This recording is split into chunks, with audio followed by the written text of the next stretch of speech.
નમસ્કાર દર્શક મિત્રો, ગુજરાતી ભાષાની લોકપ્રિય ચેનલ ડીડી ગિરનારના આપના મનપસંદ કાર્યક્રમ કૃષિ દર્શનમાં હું મૃગાક્ષી આપનું સ્વાગત કરું છું. મિત્રો, મિલેટ્સ એ સ્વાસ્થ્ય માટે ખૂબ જ ફાયદાકારક છે. વળી તે નબળી જમીન તથા ઓછા પાણીવાળા વિસ્તારમાં પણ ઉગી શકે છે. તો મિત્રો, આજના કૃષિ દર્શન કાર્યક્રમમાં આપણે આજ મિલેટ્સ વિશે વાત કરીશું.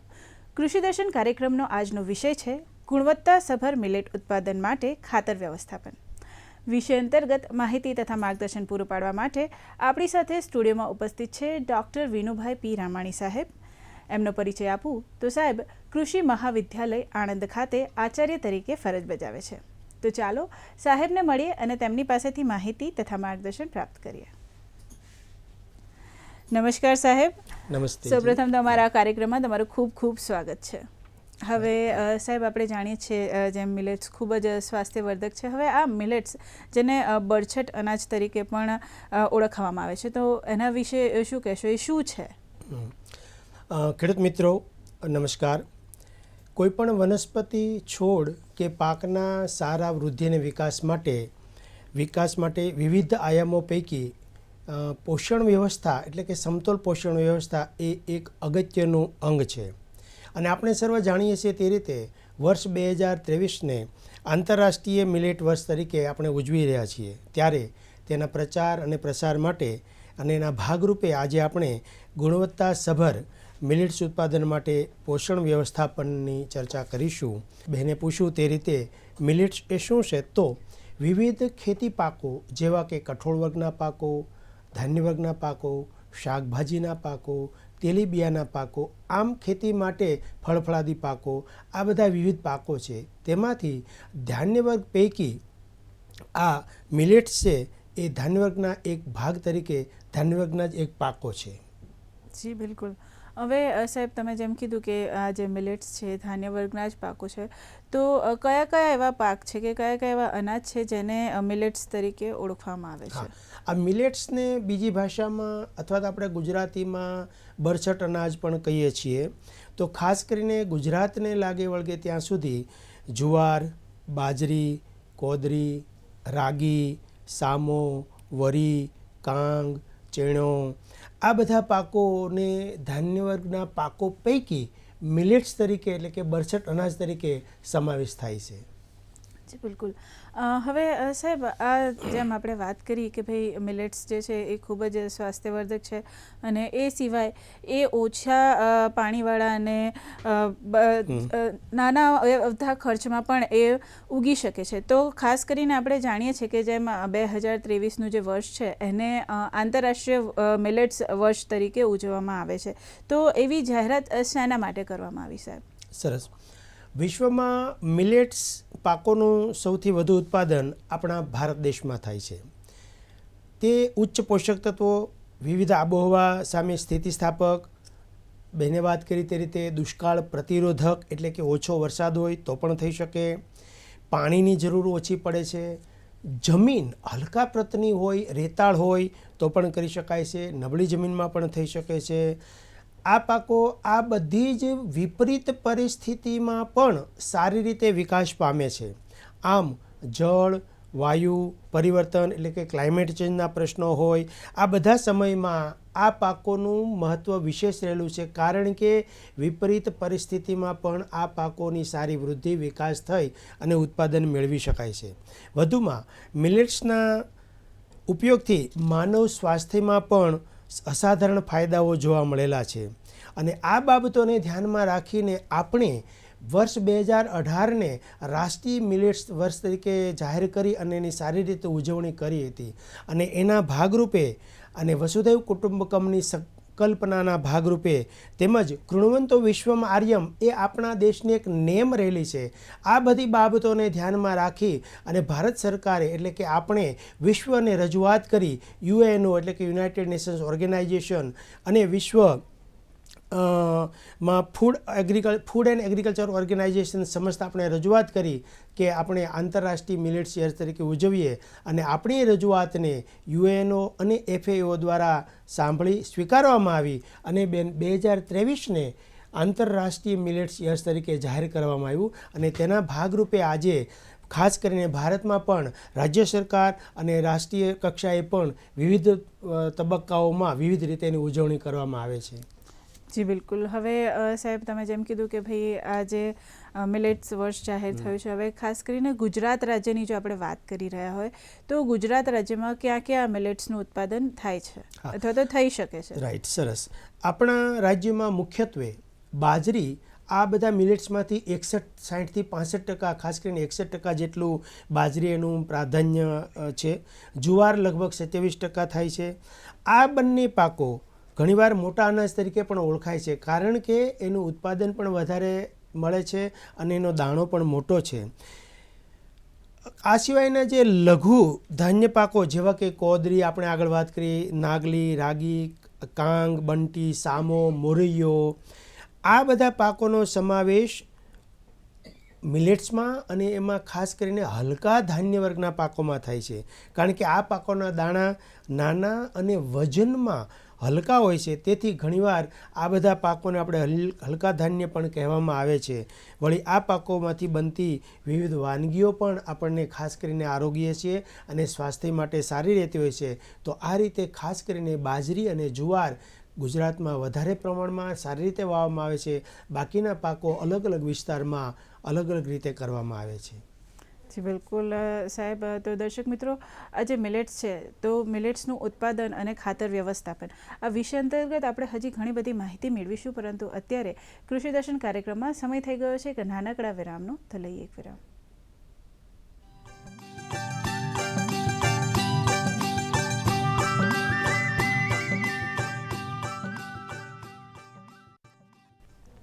વિરામ બાદ ફરી એકવાર સ્વાગત છે આપ સૌનું કૃષિ દર્શન કાર્યક્રમમાં. અને મિત્રો, આપ સૌ જાણો છો કે આજના કાર્યક્રમમાં આપણે વાત કરી રહ્યા છે ગુણવત્તાસભર મિલેટ્સ ઉત્પાદન માટે ખાતર વ્યવસ્થાપન. તો અગાઉ જેમ સાહેબે આપણને જણાવ્યું કે ભાઈ આ બરછટ અનાજ શું છે, ગુજરાતમાં ક્યાં ક્યાં થાય છે અને ખાસ કરીને કયા કયા જે અનાજ છે એ મિલેટ્સ તરીકે ઓળખાય છે. હવે મિલેટ્સ વિશે વાત કરીએ અને જે વિષય અંતર્ગત આપણું જે વાત છે કે ભાઈ ગુણવત્તાસભર મિલેટ્સ ઉત્પાદન જે છે, તો એના વિશે સાહેબ પાસેથી માર્ગદર્શન મેળવે કે સાહેબ મિલેટ્સ જે છે એનું જો આપણે ગુણવત્તાસભર ઉત્પાદન કરવું હોય તો સૌથી પહેલાં તો એ જણાવો કે ગુણવત્તાસભર ઉત્પાદન એટલે શું? ઓકે મિત્રો, માણસના સારા સ્વાસ્થ્ય અને આરોગ્ય માટે આપણે જે જમીએ છીએ, આપણે જે ખોરાક આરોગીએ છીએ તેના પર આધાર રાખે છે. તો આપણે જે ખોરાક આરોગીએ છીએ તે ખોરાકની અંદર આપણને જે પોષક તત્વો જરૂરી છે, માણસના સારા સ્વાસ્થ્ય માટે જરૂરી છે, એ બધા પોષક તત્વો પૂરતા પ્રમાણમાં હોવા જરૂરી છે. તો આપણે આજે મિલેટ્સની આજે વાત કરીએ છીએ તે મિલેટ્સમાં બધા પોષક તત્વો પ્રમાણસર માત્રામાં હોય અને મિલેટ્સમાં માનવ શરીરને ઉપયોગી લગભગ બધા જ તત્વો આવેલા છે. વિટામિન્સ આવેલા છે, એમિનો એસિડ છે, આ બધા તત્વો છે ખરા, પરંતુ તે પૂરતા પ્રમાણમાં હોઈ શકે તેવી આપણે ખાતરની વ્યવસ્થાપન કરીએ, તેવા તેના પોષણનું વ્યવસ્થાપન કરીએ, જેથી કરીને આપણને જુવાર, બાજરી, રાગી, કોદરી, નાગલી આ બધામાં પોષક તત્વો પૂરતા પ્રમાણમાં હોય અને માનવ સ્વાસ્થ્યને સારું રહે, એને આપણે ગુણવત્તાસભર ઉત્પાદન કહી શકીએ. જી બિલકુલ. હવે સાહેબ તમે જેમ જણાવ્યું કે ભાઈ ગુણવત્તાસભર કોને કહી શકાય. હવે જો ખેડૂત મિત્રોએ આ ગુણવત્તાસભર પાકનું જો ઉત્પાદન કરવું હોય તો એના માટે શું કરી શકાય, એના માટે એમને માર્ગદર્શન આપશો? મેં આગળ વાત કરી તેમ ખેડૂત મિત્રો, કોઈપણ પાકના સારા વૃદ્ધિ અને વિકાસ માટે ઘણા બધા પાસાઓ અસર કરે છે, જેમ કે પિયત વ્યવસ્થા, જમીનની સ્વાસ્થ્ય અથવા તેની ફળદ્રુપતા કેવી છે, એ ઉપરાંત એનું બિયારણ વગેરે કેવું છે. આ બધા પાસાઓ ઉપરાંત એક પાસું એટલે જે પાક આપણે ઉગાડવા માગીએ છીએ તે પાકને પોષણ વ્યવસ્થા, એટલે કે એને પણ સારા પ્રમાણમાં પોષણ, એમને જે પોષક તત્વોની જરૂરિયાત છે એ સમયસર, માપસર અને પ્રમાણસર મળી રહે તો એ જરૂરી છે. તો પોષણની દ્રષ્ટિએ વિવિધ પોષક તત્વોની જરૂરિયાત અલગ અલગ રહેલી છે. તો દરેક પાકને તેની જરૂરિયાત મુજબ પોષણ એટલે કે ખાતરની વ્યવસ્થા કરવી જોઈએ. કોઈપણ વનસ્પતિના સારા વિકાસ અને વૃદ્ધિ માટે 17 પોષક તત્વો આવશ્યક લખાયેલા છે. એટલે કે આ 17 પોષક તત્વો પાકને તેના પ્રમાણ મુજબ સમયસર, માપસર મળવા જોઈએ. જેમાં મુખ્ય પોષક તત્વો તરીકે નાઇટ્રોજન, ફોસ્ફરસ અને પોટાશ, આ તત્વોની પાકને જરૂરિયાત પણ વધારે છે અને જમીનમાં તેની ઉપલબ્ધતા પણ વધારે છે, એટલે મુખ્ય પોષક તત્વો કહેવામાં આવે છે. જ્યારે કેલ્શિયમ, મેગ્નેશિયમ અને ગંધક આ 3 તત્વો એવા છે કે જે પાકને મુખ્ય પોષક તત્વ જરૂરિયાત ઓછી છે અને જમીનમાં પણ પ્રમાણ ઓછું છે, એટલે એને ગૌણ તત્વો કહેવામાં આવે છે. અને સૌથી અગત્યની વાત મિત્રો, ઘણીવાર આપણને ધ્યાનમાં નથી આવતી તે બાબત એટલે સૂક્ષ્મ પોષક તત્વો. આ સૂક્ષ્મ પોષક તત્વોની પાકને બહુ જ ઓછા પ્રમાણમાં જરૂરિયાત રહે છે અને જમીનમાં પણ એનું પ્રમાણ ઘણું જ ઓછું હોવાથી એને સૂક્ષ્મ પોષક તત્વો કહે છે. જેમ કે લોહ તત્વ, જસત, મેંગેનીઝ, ત્રાંબુ, બોરોન, મોલિબ્ડેનમ આ બધા ખાતર પોષક તત્વના રૂપે આપી શકાતા હોય છે, પણ તેની જરૂરિયાત અલ્પ પ્રમાણમાં રહે છે, એટલે એને સૂક્ષ્મ પોષક તત્વો કહે છે. આમ મિત્રો, દરેક પાકને અલગ અલગ તત્વની જરૂરિયાત વધતા ઓછા પ્રમાણમાં રહેશે, પરંતુ તેની અગત્યતા એટલે કે મહત્ત્વ સરખું જ છે. તો આ બધા પાક જે પોષક તત્વો છે તેને માપસર, પ્રમાણસર આપીએ તો તે ગુણવત્તાસભર ઉત્પાદનમાં એનો ભાગ ભજવી શકે અને આપણે ગુણવત્તાસભર ઉત્પાદન મેળવી શકીએ. અને આના માટે મિત્રો, મિલેટ્સના સારા ઉત્પાદન માટે, ગુણવત્તાસભર ઉત્પાદન માટે રાજ્યની વિવિધ યુનિવર્સિટીઓ દ્વારા કરવામાં આવેલ ભલામણ મુજબ ખાતર આપી અને આપણે જે તે તત્વોનું ખાતર વ્યવસ્થાપન સારી રીતે કરી શકીએ. જી બિલકુલ. હવે સાહેબ, આપે જેમ જણાવ્યું કે ભાઈ મુખ્ય ગૌણ અને સૂક્ષ્મ પોષક તત્વો જે છે જમીનને મળવા જોઈએ, અને તમે જેમ હમણાં જણાવ્યું કે ભાઈ યુનિવર્સિટી કે રાજ્યે ભલામણ કરેલા ખાતરો જ વાપરવા જોઈએ હવે, અને ખાસ કરીને ગુણવત્તાસભર ઉત્પાદન કરવા માટે. તો મિલેટ્સનું ગુણવત્તાસભર ઉત્પાદન કરવું હોય તો કયા કયા પ્રકારના ખાતર આપી શકાય સાહેબ? ઓકે, સરસ. ખાસ કરીને મિલેટ્સને બધા જ પોષક તત્વોનું બહુ પ્રમાણસર ઓછી જરૂરિયાત રહે છે. એટલે સર્વપ્રથમ છાણિયું ખાતર અથવા તો કોઈ પણ સેન્દ્રીય ખાતર જેટલા પ્રમાણમાં ખેડૂત મિત્રો આપણે વાપરીશું એટલું મિલેટ્સનું ગુણવત્તાસભર ઉત્પાદન પણ મળશે અને સાથે સાથે આપણી જમીનનું સ્વાસ્થ્ય પણ સારું રહેશે. આ ઉપરાંત બાયો ફર્ટિલાઇઝર એટલે કે જૈવિક ખાતરનો પણ આપણે ઉપયોગ કરી શકીએ. આ ઉપરાંત મિત્રો, સેન્દ્રીય ખેતીના ભાગરૂપે આપણા પોતાના ખેતરમાં જે કંઈ પાકની આડપેદાશ હોય, કૂડો કચરો હોય, તેને આપણે કમ્પોસ્ટમાં ફેરવી અને આપણે કમ્પોસ્ટને પણ આપણા પાકને આ મિલેટ્સને આપી શકીએ. ઘણીવાર જે તે ખેડૂતને અથવા તો જે તે ખેતરમાં જે તે પાક માટે સેન્દ્રીય ખાતર ન પણ મળી શકે, જૈવિક ખાતર ન હોય અથવા તો કમ્પોસ્ટ ના આપી શકીએ, તેવા સમયે આપણે રાસાયણિક ખાતરનો ઉપયોગ કરી અને જે તે પાકને જરૂરી પોષક તત્વોની પૂર્તતા કરવામાં આવે છે. રાજ્યની 4 કૃષિ યુનિવર્સિટી દ્વારા વિવિધ વિસ્તાર માટે, વિવિધ મિલેટ્સ માટે રાસાયણિક ખાતરની પણ ભલામણ કરવામાં આવેલી છે. તો તે વિસ્તાર માટે કરવામાં આવેલ ભલામણ મુજબ આપણે ખાતર આપી અને વ્યવસ્થાપન કરવું જોઈએ. જી, તો સાહેબ, જેમ તમારી વાત પરથી એવું લાગ્યું કે ભાઈ દરેક જે પાક છે તો એને અલગ અલગ ખાતરની જરૂર પડે છે, તો એવું શા માટે સાહેબ? હું આપને એક વાત પૂછું બેન, કે તમને અને તમારા પપ્પાને એક સરખી મીઠાઈ ભાવે છે? ના, અલગ અલગ ભાવે. એનો અર્થ એમ થયો કે મિત્રો, દરેક પાકને પણ અલગ અલગ તત્વ વધારે ફાવે છે, વધારે ભાવે છે, એની વધારે જરૂરિયાત રહેશે. બીજું તમને પૂછું, તમને અને તમારા પપ્પા મીઠાઈ એક સરખી ખાવ કે કોઈ વધારે ખાય ને કોઈ ઓછી ખાય? કોઈ વધારે ખાય, કોઈ ઓછી ખાય, જેવું ભાવે. હા મિત્રો, બેને વાત કરી તે જેમ માનવ પણ અલગ અલગ વસ્તુ એમની પસંદગી છે, એમ પાકને પણ અલગ અલગ પસંદગી છે. માણસને પણ કોઈ 4 લાડુ ખાય, કોઈ 2 લાડુ ખાય, કોઈ 1 લાડુ ખાય, મતલબ કે એની જરૂરિયાત વધતા ઓછા પ્રમાણમાં છે. એમ મિત્રો, કોઈ પણ પાક આપણે આપણી ખેતીમાં કરતા હોઈએ, તે મિલેટ્સ હોય કે કોઈ પણ પાક હોય, તે દરેક પાકને પોતાની સ્વભાવ પ્રમાણે, પોતાની સંરચના પ્રમાણે અલગ અલગ તત્વોની વધતા ઓછા પ્રમાણમાં જરૂરિયાત રહેતી હોય છે. કોઈ પાકને ઓછા જોઈએ તો કોઈને વધારે જોઈએ. અને વિવિધ મિલેટ્સ પાકોમાં ગુજરાતમાં વધારે વિસ્તારમાં વાવવાતા પાકોમાં આપણે આગળ વાત કરી તેમ બાજરી અને જુવાર છે.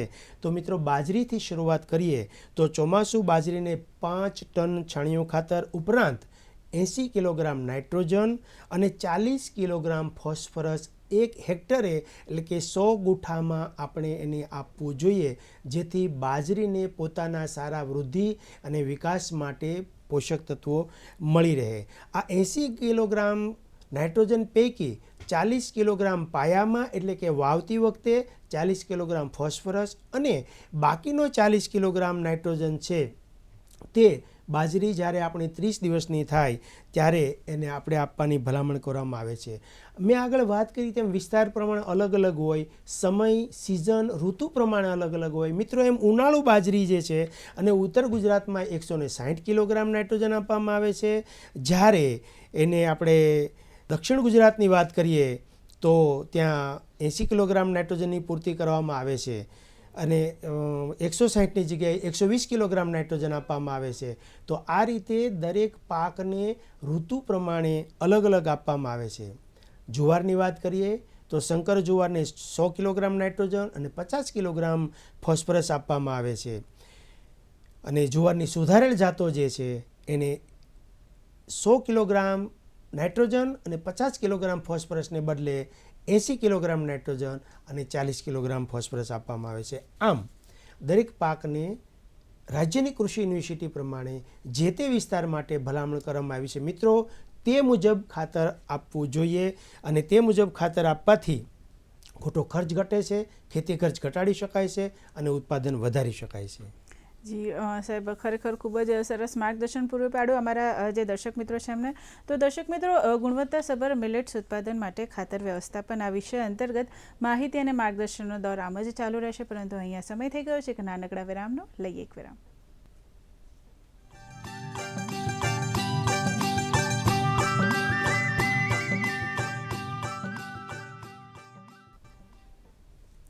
વિરામ બાદ ફરી એકવાર સ્વાગત છે આપ સૌનું કૃષિ દર્શન કાર્યક્રમમાં. અને જેમ આપ સૌ જાણો છો, આજના કાર્યક્રમમાં આપણે વાત કરી રહ્યા છે ગુણવત્તાસભર મિલેટ્સ ઉત્પાદન માટે ખાતર વ્યવસ્થાપન. જે રામાણી સાહેબ છે અહીંયા આપણી સાથે, તો એમણે ઘણી સારી માહિતી પૂરી પાડી.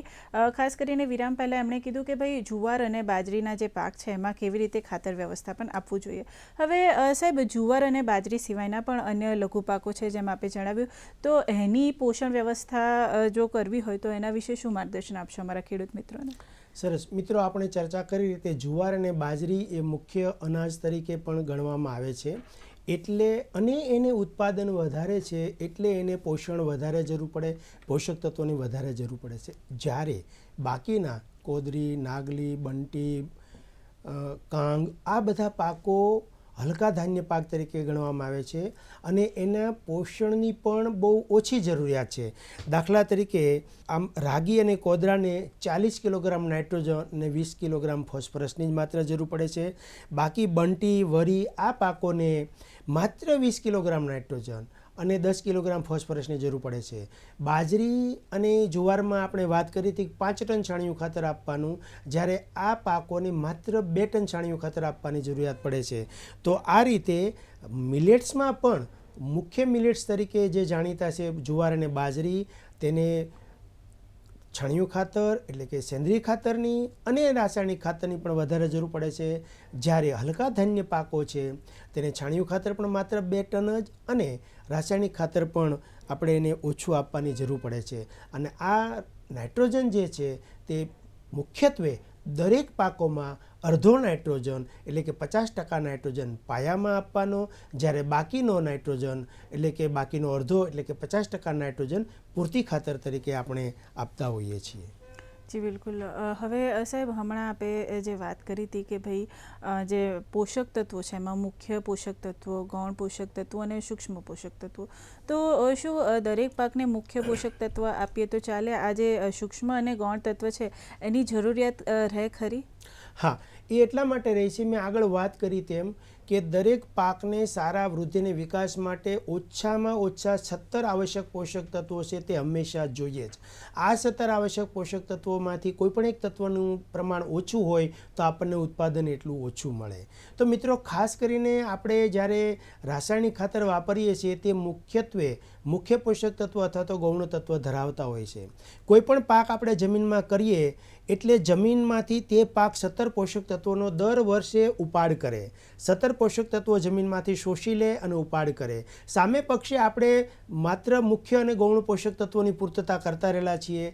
એટલે દિવસે ને દિવસે 17 પોષક તત્વોનો ઉપાડ થાય, 4, 5, 6 તત્વો ઉમેરાય એટલે બાકીના સૂક્ષ્મ તત્વો છે એ દિવસે દિવસે જમીનમાં એનું પ્રમાણ ઘટે, ઓછું થાય અને જે તત્વનું પ્રમાણ ઓછું થાય તે પ્રમાણે પાકનું ઉત્પાદન ઘટે એટલા માટે આપણે સૂક્ષ્મ તત્વોની પૂર્તતા ખાસ કરવી પડે છે. અને આના માટે આપણે ખેતી ખર્ચ ઘટે એટલા માટે જો તત્વ ખૂટતું હોય તો જ પૂર્તતા કરવી જોઈએ. તો એના માટે આપણે પ્રયોગશાળાના રિપોર્ટમાં એટલે કે લેબોરેટરીમાં આપણી જમીનનું ટેસ્ટિંગ કરાવી, પૃથ્થકરણ કરાવી અને જે તત્વ ખૂટતું હોય તેની આપણે પૂર્તતા કરવી જોઈએ. તો આપણને ખ્યાલ આવે કે મને મારા ખેતરમાં કયું સૂક્ષ્મ તત્વ ખૂટે છે અને મારે એની કેટલા પ્રમાણમાં પૂર્તતા કરવી, જેથી ખેતી ખર્ચ વધે પણ નહીં અને ઉત્પાદનમાં વધારો કરી શકાય અને ગુણવત્તાસભર આપણને ઉત્પાદન મળી રહે. બરાબર છે. હવે સાહેબ, આપે જેમ જણાવ્યું કે ભાઈ પ્રયોગશાળામાં જમીનનો જે રિપોર્ટ કરાવવો જોઈએ અથવા તો જમીનનું પૃથ્થકરણ કરાવવું જોઈએ, તો એની અગત્યતા શા માટે કે શા માટે કરાવવું જરૂરી છે? બેનને એક વાત પૂછું, આપને ખોટું ન લાગે તો. જી સાહેબ. આપણે ઈચ્છીએ કે કોઈ બીમાર ન પડે, પણ તમે ક્યારે બીમાર પડ્યા છો? હા. દવાખાને ગયા છો ડૉક્ટર પાસે? જી. તો ડૉક્ટરે સર્વપ્રથમ તમે ગયા પછી તમારું લોહી લઈને કંઈ કરાવ્યું તો ટેસ્ટ બેસ્ટ? હા, ટેસ્ટિંગ થાય કોઈક વાર. હા, એ શું કામે ખબર? કે ડૉક્ટર એ જાણવા માગે કે આ બેનને જે આ બીમારી છે તે લોહીના તપાસથી એને ખ્યાલ આવે કે કાં કોઈ પણ પ્રકારનું તત્વ ઓછું હશે અને કાં કોઈનું પ્રમાણ વધી ગયું હશે, એટલા માટે એને આ બીમારી છે. અને એના બેઝ ઉપર, એ લેબોરેટરીના રિપોર્ટ ઉપર, એના પ્રયોગશાળાના અહેવાલ ઉપર ડૉક્ટર આપણને માણસને બીમારીની દવાનું સૂચન કરે કે તમને આ વસ્તુ ખૂટે છે તો આ લેજો. એવી જ રીતે મિત્રો, મને મારા ખેતરમાં પાક ઉગાડવો છે તો મારા પાકની જે જરૂરિયાત છે તે મારી જમીનમાંથી પૂરતા પ્રમાણમાં મળી રહેશે કે કેમ, તે જાણવા માટે આપણે જમીનનું પૃથ્થકરણ કરાવવું જોઈએ. જમીનનું પૃથ્થકરણ કરાવવાથી તમને લેબોરેટરી એટલે કે પ્રયોગશાળાનો રિપોર્ટ કહેશે કે તમારે બાજરી કરવી છે તો નાઇટ્રોજન આટલો આપો, ફોસ્ફરસ આટલો આપો, ગંધક આટલો આપો, જસત આટલો આપો, બોરોન આપવાની જરૂર નથી, મોલિબ્ડેનમ આપવાની જરૂર નથી. આ બધી બાબતોથી જે તત્વ આપવાની જરૂર નથી તે તત્વ ન આપી અને બે મોટા કામ થશે. એક તો ખેતી ખર્ચ ઘટશે અને બીજું ધરતી માતાને બિનજરૂરી રસાયણ આપણે નહીં આપી અને પર્યાવરણની સેવા કરીશું. અને જે તત્વ ખૂટતું હશે એની પૂર્તતા કરશો તો એ ખૂટતું તત્વ પૂર્તતા કરવાથી આપણે જે તે પાકનું ઉત્પાદન વધારી શકીશું. કારણ કે જો એક વસ્તુ અંદર ખૂટતી હોય તો પાકને, જુવારને, બાજરીને ટેસ્ટ ન આવે અને ટેસ્ટ ન આવે ત્યાં સુધી જમીનમાંથી બરાબર પોષણ કરે નહીં, પોષણ ઉપાડે નહીં અને પોષણ ઉપાડે નહીં ત્યાં સુધી એનો બરાબર વિકાસ ન થાય. સાદું ઉદાહરણ આપું, રીંગણ બટાકાનું શાક કર્યું હોય, એમાં જરીક મીઠું ઓછું હોય તો તમને ટેસ્ટ આવે બેન? ના, ટેસ્ટ ના આવે. તો મીઠું ઓછું હોય તો તમને શાક ભાવે કે ન ભાવે? ના ભાવે. તમે શાક ઓછું ખાવ ને.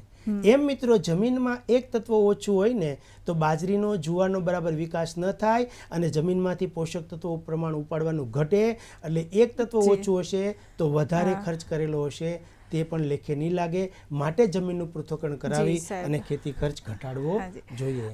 સાહેબ, ખરેખર ખૂબ જ સરસ માહિતી અમારા જે દર્શક મિત્રો છે એમને પૂરી પાડી. હવે જતાં જતાં અમારા જે દર્શક મિત્રો છે એમને ટૂંકમાં સંદેશો આપવા માંગતો હોય વિષય અંતર્ગત તો શું કહેશો સાહેબ? સરસ. તો આંતરરાષ્ટ્રીય મિલેટ્સ વર્ષની ઉજવણીથી મિલેટ્સના ઉપયોગ બાબતે પણ જાગૃતિ આવી રહે, પરિણામે તેનો વપરાશ વધી રહ્યો છે. આવતા દિવસોમાં તેની માંગ પણ વધશે. આપણા રાજ્યમાં અને દેશમાં મોટાભાગની ખેતી વરસાદ આધારિત છે. ખેતી દિવસે ને દિવસે વધુ ખર્ચાળ પણ બનતી રહી છે. પરિણામે ખેડૂતોની આવક પણ ઘટી છે. તો એવા સમયે મિલેટ્સનો ખેતીમાં વધારે ઉપયોગ કરી અને રાષ્ટ્ર અને રાજ્યને પણ ઉપયોગ કરીએ, એણે ગુણવત્તાસભર ઉત્પાદન કરી અને સમાજની સેવા કરીએ. મિત્રો, આપણા માટે એટલે ખેડૂતો માટે ખાસ કહેવાયું છે કે ખેડૂત જગતનો તાત, એટલે કે ખેડૂત જગતનું ભરણ પોષણ કરવા માટે નિમિત્ત બને છે. તો મારા ખેતરમાં જે બાજરી, જુવાર પાકે છે તે સંપૂર્ણપણે ગુણવત્તાસભર હોય એવા આશયથી પણ આપ આપણી જમીનનું પૃથ્થકરણ કરાવી અને તમારા પાક, તમારી ખેતીમાં, તમારા ખેતરમાં જે તત્વ ખૂટતું છે એની પૂર્તતા કરશો તો ખેતી ખર્ચ ઘટશે અને ઉત્પાદન વધશે. તો મિત્રો, આ બાબતને ધ્યાનમાં રાખી અને રાજ્યની કૃષિ યુનિવર્સિટીઓ દ્વારા આપણને જે ભલામણ કરવામાં આવે છે તે મુજબ આપણે ખેતી અને ખાતરનું વ્યવસ્થાપન કરીશું તો ઓછા ખર્ચે વધુ ઉત્પાદન મેળવી અને આપણે પર્યાવરણને પણ બચાવીશું, ગુણવત્તાસભર ઉત્પાદન કરી અને સમાજની પણ સારી સેવા કરી શકીશું. તો એ રીતે આપણે વ્યવસ્થાપન કરીએ તેવી આજે દૂરદર્શનના માધ્યમ દ્વારા દરેક ખેડૂત મિત્રોને મારી નમ્ર વિનંતી અને અપીલ છે. જી તો સાહેબ ખરેખર તમે આજે અમારા સ્ટુડિયોમાં આવ્યા અને અમારા ખેડૂત મિત્રો જે છે એમને ગુણવત્તાસભર મિલેટ્સ ઉત્પાદન માટે ખાતર વ્યવસ્થાપન જે વિષય છે એના પર ખૂબ જ સારું માર્ગદર્શન પૂરું પાડ્યું. એ બદલ આપનો ખૂબ ખૂબ આભાર. તો દર્શક મિત્રો, આશા રાખીએ કે આપને અમારો આજનો કાર્યક્રમ પસંદ આવ્યો હશે. આપને મળેલ માહિતીનો ભરપૂર ઉપયોગ કરીને આપના વ્યવસાયમાં સફળ થાવ તેવી આશા સાથે ફરી મળીએ. ત્યાં સુધી રજા આપશો. નમસ્કાર.